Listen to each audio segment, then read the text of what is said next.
Las victorias militares de David. Después David derrotó y sometió a los filisteos al conquistar Gat y las ciudades vecinas. David también conquistó la tierra de Moab, y los moabitas, a quienes se les perdonó la vida, se convirtieron en súbditos de David y tuvieron que pagarle tributo. David también destruyó las fuerzas de Hadad-ezer, rey de Soba, hasta Hamat. Cuando Hadad-ezer marchó para fortalecer su control a lo largo del río Éufrates, David capturó 1000 carros de guerra, 7000 conductores de carros de guerra y 20.000 soldados de infantería. Les lició los caballos de Tiro, excepto los necesarios para 100 carros de guerra. Cuando los arameos de Damasco llegaron para ayudar al rey Hadad-ezer, David mató a 22.000 de ellos. Luego puso varias guarniciones militares en Damasco, la capital aramea, y los arameos se convirtieron en súbditos de David y le pagaban tributo, así que el Señor le daba la victoria a David donde quiera que iba. David llevó a Jerusalén los escudos de oro de los oficiales de Hadad-ezer, junto con una gran cantidad de bronce de las ciudades de Teba y de Cun, que pertenecían a Hadad-ezer. Tiempo después Salomón fundió el bronce y moldeó un enorme tazón de bronce llamado el Mar, además de las columnas y los diversos objetos de bronce usados en el templo.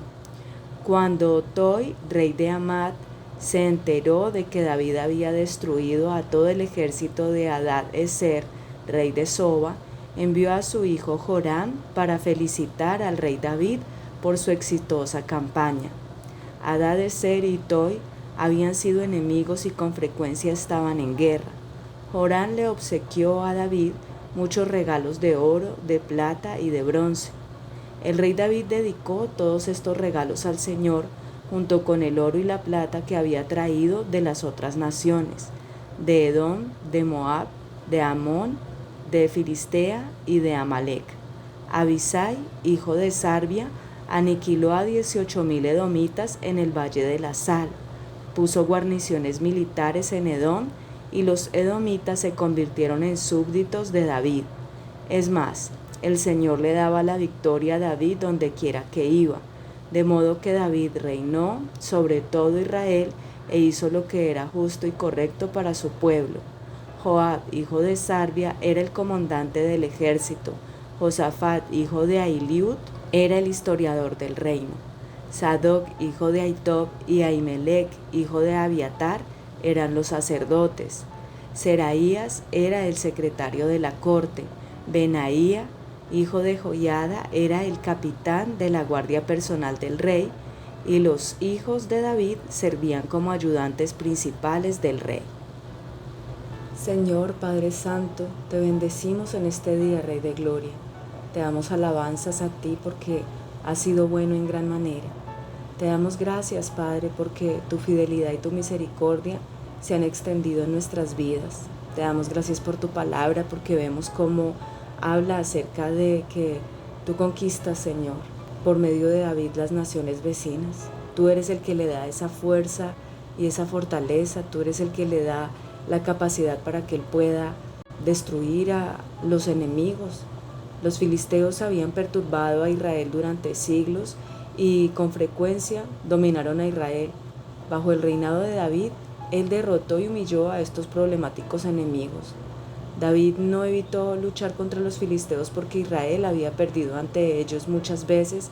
Antes, ver la victoria completa es un absoluto desprecio con el que David trató el gran poder de sus adversarios.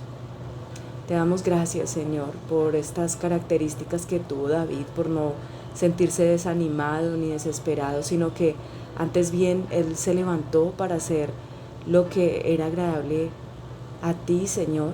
Y uno de los mandatos tuyos era precisamente que todas estas personas fueran derrotadas. Y, Señor, nosotros vemos cómo David comenzó a reinar y los filisteos estaban tomando territorio del pueblo de Dios, pero bajo su liderazgo el pueblo de Dios comenzó a tomar territorio del enemigo.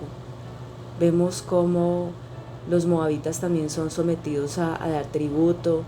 Vemos que Es importante también cómo se conquista a una alianza siria.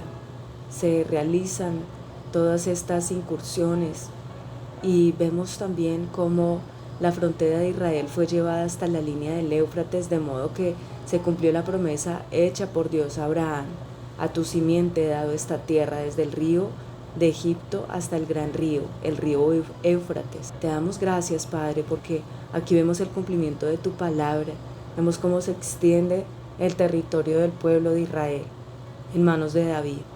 También, Señor, vemos cómo desjarretó David los caballos de todos los carros. Eso fue una necesidad militar en lugar de una mera crueldad animal. David no podía cuidar de tantos caballos mientras estaba en campaña militar y no podía devolvérselos al enemigo. Y ellos eran usadas como armas de guerra. Y así, Padre Santo, nosotros vemos tantas situaciones, tantas cosas, Señor, que hacen que la gloria de David se vea más y más fortalecida.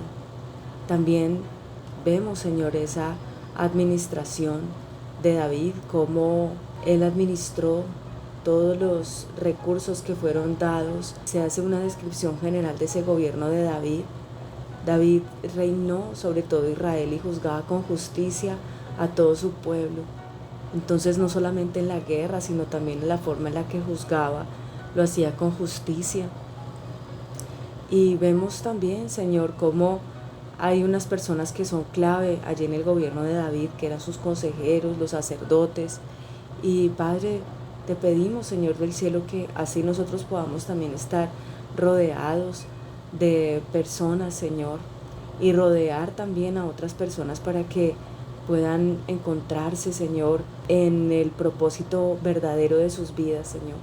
Te damos gracias, Señor, porque vemos cómo también había 2 centros sacerdotales en este tiempo, es decir, un sacerdote que estaba en Gabaón con el tabernáculo de Moisés y el altar del holocausto, y el otro estaba en Jerusalén con la tienda especial que David hizo para el arca del pacto. Y se encontraban esos 2 sacerdotes allí, Sadoc y Abiatar.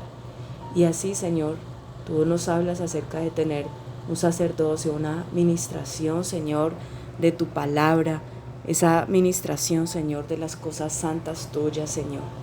Y Padre, vemos durante toda la historia de Israel también cómo tú has dado victoria, Señor, pero cómo muchas veces viene el pecado y la maldad, así como el pueblo de Israel, que en el desierto dieron rienda suelta a sus deseos y pusieron a prueba la paciencia de Dios en esa tierra árida y baldía. Entonces les dio lo que pedían, pero al mismo tiempo les envió una plaga. La gente del campamento se puso celosa de Moisés y tuvo envidia de Aarón, el santo sacerdote del Señor. Por esta causa la tierra se abrió, se tragó a Datán y enterró a Abirán junto con los otros rebeldes.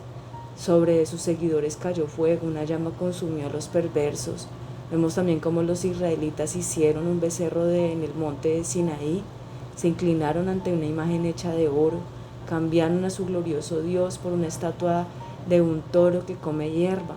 Se olvidaron de Dios, su Salvador, quien había realizado tantas grandezas en Egipto, obras tan maravillosas en la tierra de Cam, hechos tan asombrosos en el Mar Rojo. Por lo tanto, Él declaró que los destruiría, pero Moisés, su escogido, intervino entre el Señor y los israelitas. Le suplicó que apartara su ira y que no los destruyera. El pueblo se negó a entrar en la agradable tierra porque no creían la promesa de que Dios los iba a cuidar. En cambio, rezongaron en sus carpas y se negaron a obedecer al Señor. Por lo tanto, Él juró solemnemente que los mataría en el desierto, que dispersaría a sus descendientes entre las naciones y los enviaría a tierras distantes. Después, nuestros antepasados se unieron para rendir culto a Baal en Peor. Y vemos, Señor, tantas cosas terribles, Padre, que ocurrieron aquí con todo el pueblo de Israel. Comieron sacrificios ofrecidos a los muertos y con todo eso provocaron el enojo del Señor. Entonces se desató una plaga en medio de ellos. Y así, Padre Santo, Señor, nosotros vemos todas estas situaciones terribles que ocurrieron con el pueblo de Israel. Y te pedimos en este día, Rey de Gloria, que tú liberte, Señor, nuestras vidas de todas estas cosas y que traigas tu palabra, que traigas tu vida, Señor, que traigas, Señor maravilloso, esa libertad, esa plenitud en nuestros corazones para poder hacer lo que es agradable a ti. Te bendecimos en este día, Rey de Gloria, damos honor y alabanza y te pedimos esa llenura de tu Espíritu, porque no queremos provocar tu enojo, Señor, ni que se desaten plagas sobre nuestras vidas, sino que nosotros seamos agradables a ti, Señor, en todo lo que hagamos. Padre, ayúdanos, Señor, a dar fruto para tu reino abundante, Señor. En el nombre de Jesús. Amén.